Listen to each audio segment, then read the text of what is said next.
हाल ही में कुछ लड़कों के साथ हुई एक अजीब घटना। ये कहानी एक छोटे से गांव तुंगी की है, जहां 3 लड़के ने इस रात के करीब 1 या 2 बजे के बीच एक अजीब और अनजान घटने का सामना किया। आइए सुनते हैं आखिर क्या थी वो घटना जो आज भी रात को सुनाई देती है। आइए सुनते हैं आखिर क्या थी वो घटना जो आज भी रात को सुनाई देती है उसकी आवाज़।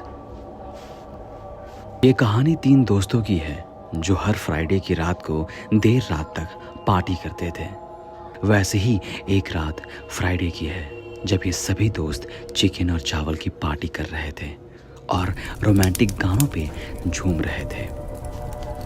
उस रात अचानक एक दोस्त ने बोला, भाई स्त्री 2 का ट्रेलर देखा है?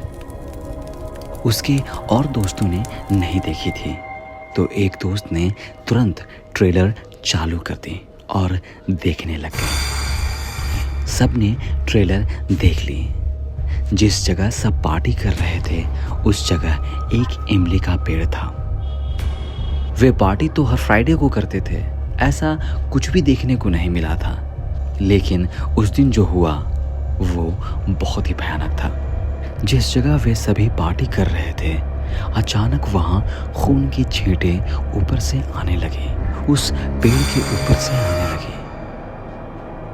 उन सभी दोस्तों को लगा बारिश का मौसम है तो शायद बारिश होगी, लेकिन अचानक जैसे ही उन लोगों ने देखा कि खून के छींटे हैं जो पूरी बॉडी पे हैं, और अचानक जब जैसे ही ऊपर देखा तो अधकटे सिर के साथ एक आदमी ऊपर तैर रहा था।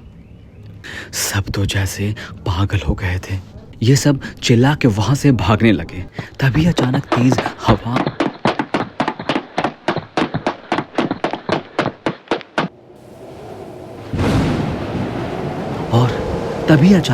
तेज हवा और बारिश भी आने लगी और जोर जोर से उस अधकटे सिर के आदमी की आवाज आने लगी। वो आगे बताते हैं कि ऐसा लगा जैसे आज वो हम लोगों को जान से मार देगा। सिचुएशन ये भी थी कि इन दोस्तों में से कोई भी अपने पेरेंट्स को भी बुला नहीं सकता था, क्योंकि सब ने पी रखी थी। सबके मुंह से वाइन की बदबू आ रही थी। फिर उन सब ने राम नाम का जाप और हनुमान चालीसा पढ़ने लगे कि अचानक आवाज आनी बंद हो गई। उस समय रात के 3 बज रहे थे। आवाज बंद होने के बाद ये सब फिर बाहर निकले। हिम्मत तो नहीं हो रही थी, फिर भी बड़ी हिम्मत करके छत पे आए, क्योंकि वो शराब और सिगरेट वहीं पड़ी थी। कोई देख ना ले इसलिए जाना पड़ा। जब छत पे आए तो जो देखा वो देख उन सभी के होश उड़ गए। वे सभी देखते हैं कि वहां शराब की बोतल तो है लेकिन शराब नहीं, सिगरेट का पैकेट तो है लेकिन सिगरेट नहीं। ये देख वे सभी शॉक हो गए। उन लोगों ने झटपट से बोतल और सिगरेट का पैकेट उठाया और भाग गए।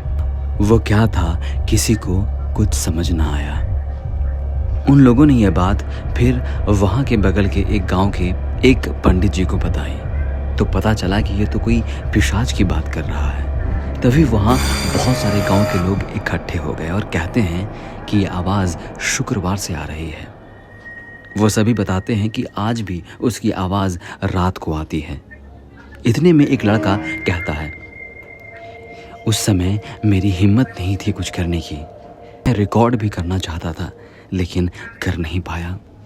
वो बताते हैं कि उसकी आवाज़ हर रोज़ रात को आती है और सभी गांव वाले डरे रहते हैं। उसकी आवाज़ कुछ इस तरह की है।